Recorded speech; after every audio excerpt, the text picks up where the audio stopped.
Hello, welcome to Mr. Knight's Place. It is Friday the 22nd of May and we're coming to the end of British Sandwich Week. So today we're going to be making a sandwich and we're going to be asking Mrs. Taylor what her favourite sandwich is. We've also got this week's competition, the answers to last week's competition and the winners, and we're going to check on that little carrot that we cut and put in a saucer of water, see how that's getting on. And we've got some good work to look at, so let's begin. Last week I asked you which person we celebrate in the month of May, and the answer was Mary. And I also asked you which member of staff had that as her name, and the answer was Mrs. Taylor. And Zane, you're quite right, I did hold up the answer on that little bit of paper, but that was a deliberate clue, so well done for spotting that. But we had lots of winners this week, so the winners are Tegan, Jared, Sabrina, Tanisha, Jason, Sarah, Zane, Jean Singh, Maxim, Joe Parker, Kai, Julia, Phoebe and Elihu, Sophie Dixon and Casper. Well done. This week's competition is related to the Bible. I'm going to ask you which phrase occurs most in the entire Bible. And I don't know if you remember dingbats. I think Mr. Burton will remember dingbats. They were all the rage in the 80s and early 90s. But I've prepared a dingbat clue for you. So here it comes. This is the phrase that's used most in the Bible, please.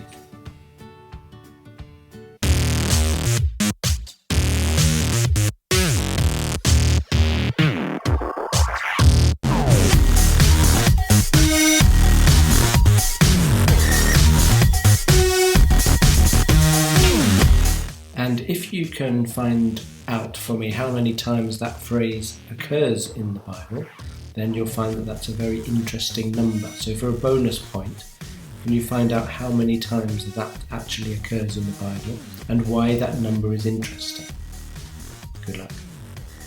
Now, before we meet Mrs. Taylor, let's just have a look at our carrot and see how that's getting along. If you remember, we cut the end off a carrot and we put that end in a saucer. We added some water and put it in the sun. Now I've been looking at this every day and taking a little picture every day, and if you look very, very carefully, you can see something starting to happen. Wonder if you've had any luck with yours. You can just see some green shoots starting. We'll keep having a look at this. I also wonder, would it work with any other vegetables? What do you think? Right, well, hello Mrs. Taylor, how are you?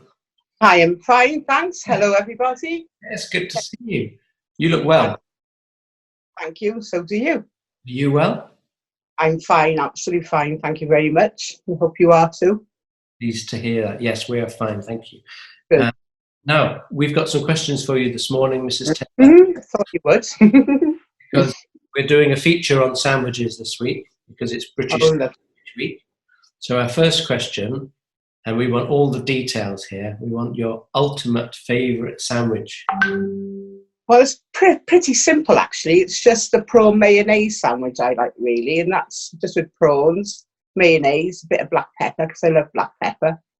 And probably white bread, although I do occasionally have brown bread. Nice. But if I'm having a toasted sandwich or panini, I love brie and grape. Oh yeah. They combine together quite nicely. Wonderful. Right, there we are. There's some ideas for us to make some sandwiches, and we can call the prawn and mayonnaise sandwich the Mrs. Taylor. Yeah. Thank you very much. Now, our second question is about hymns, and we wondered if you had a favourite hymn and why it was your favourite. Well, that was a really difficult question because I've got lots of favourite hymns. I love hymns like Be Still for the Presence of the Lord, One Bread, One Body, because of their association with the Eucharist. But I thought, being in the month of May and being my name, Mary, I would look at Mary hymns. And there are two hymns that I particularly like. One is Gentlewoman, but the favourite would be As I Kneel Before You, Ave Maria.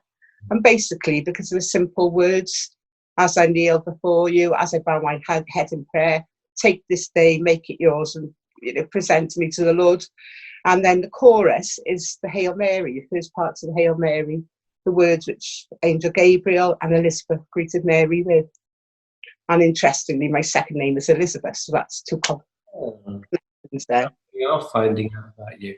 And I guess that hymn also has associations with Lourdes for you, doesn't it? It does. It has association with Lourdes because it's played quite often at the torchlight procession in the night, although there are distinct Lourdes hymns. That one is also played in the evenings. Yeah. Sometimes it's a relief because it's one that you know. Lovely associations there. Thank you very much. That's really interesting. So our last question then is, where in the world do you love to visit? Again, the two most favourite places, and one which is special we've already touched on, which is Lourdes. And I've already mentioned my first and second name, and my confirmation name is Bernadette, and I was confirmed when I was about 7 or 8 because that's how they did it in those days. And my association with Lourdes itself started at 16, and I've been many times since then, at different times of the year as well. But my favourite place has to be Australia, because it's where my daughter, or our daughter, son-in-law and 2 grandchildren live, so that has to be the favourite place to be. And what are your grandchildren's names? Harry, he's 10, and Leo is 4, and they've actually started back to school this week with proper face-to-face learning. Oh, brilliant. So I was thinking about this, and because we're often having to speak to families through the internet now, all of us, whereas you've been doing that for a while, haven't you? Yes. Yeah, it's a lovely way. It's great that you can sort of within seconds connect, but it's not quite the same, is it? No. So you get over quite often, don't you, to Australia? Yeah. We do that quite often, and that's the beauty of Facebook. Even though there's lots of negatives, that's one great thing. You can be there with Messenger and with the videos and everything straight away, and it's almost as though we are in the same room, like you and I now. Yeah, it's brilliant. Yeah. Yeah, so hopefully you'll get back to Australia in the not too distant future, hopefully. Well, I don't know, because they are keeping their borders closed to non-citizens and residents for a long time yet, I think. So I don't know when that will be. But we'll just hope and pray that it's not too far away. Yeah. Well, it'd be interesting to hear how your grandchildren get on at school then, and see they're safe and well. Yes. As well. And just to finish, maybe you've got a message for your class. I have. I'd like to, I think they know. I keep telling them how much I'm missing them, and thank them so much for all the work they're sending to me. I particularly like getting the voice messages and the videos, because it means I can see them in a special way. I'd also like to say a huge thank you to the parents who are juggling tremendously and doing an absolutely fantastic job. But I miss the parents on morning chats as well.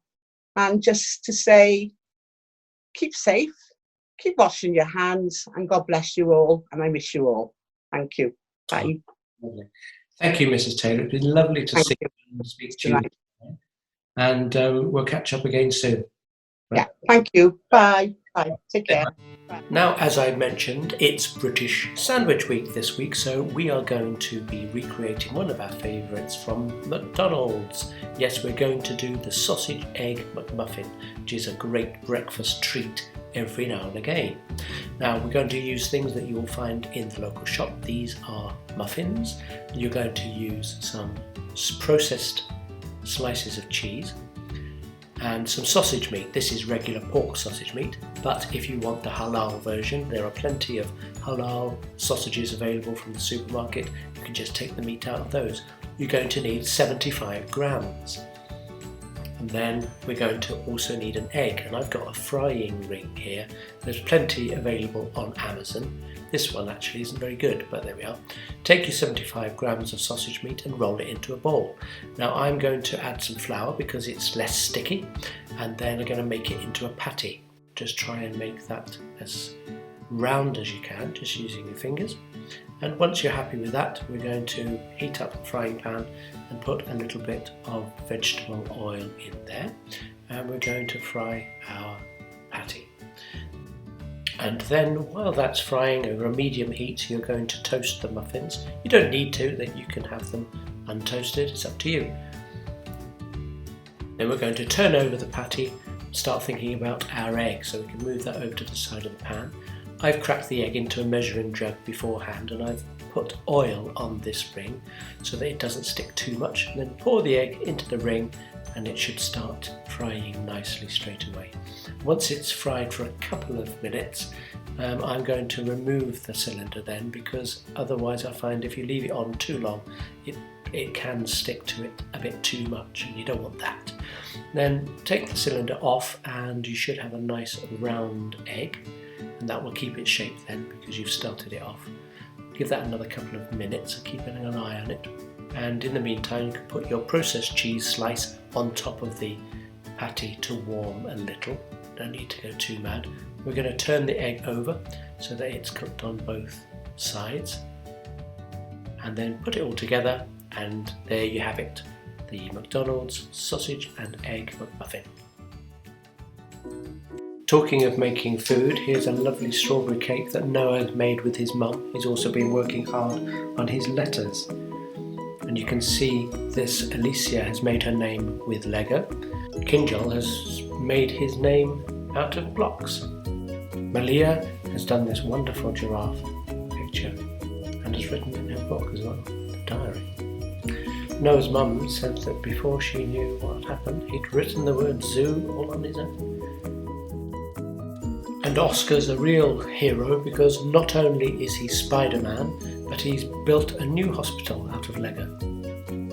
Alicia's working hard on her maths, and Amira's working really hard on her reading with her mum, which is wonderful to see.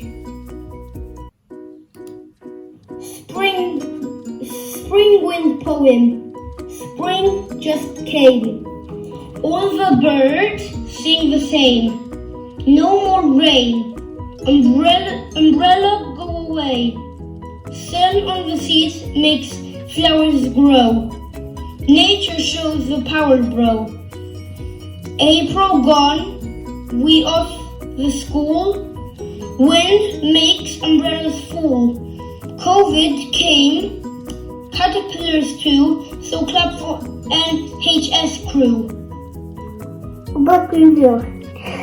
Title: The Personality Potion. Author: Alan MacDonald. Illustrator: John Eastwood.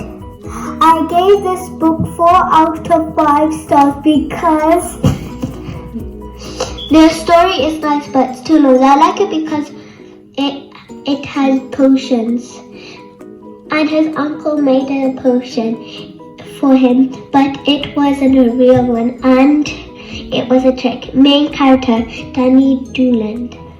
Setting: school and school bus and Uncle Charles' garage.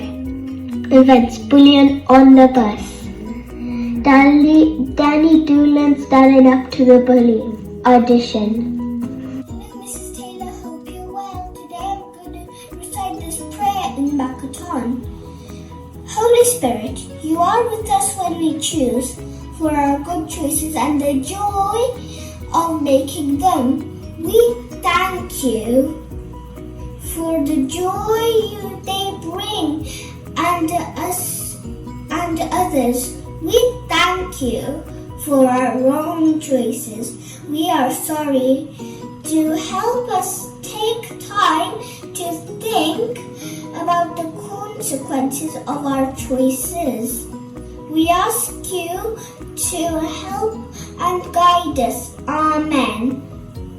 What a wonderful way to finish this week. We just need to do one more thing, and that is pull another name out of the hat. And this week, the name out of the hat is Mr. Burton. So we'll be speaking to Mr. Burton next week. In the meantime, stay safe and have a good week. Bye-bye.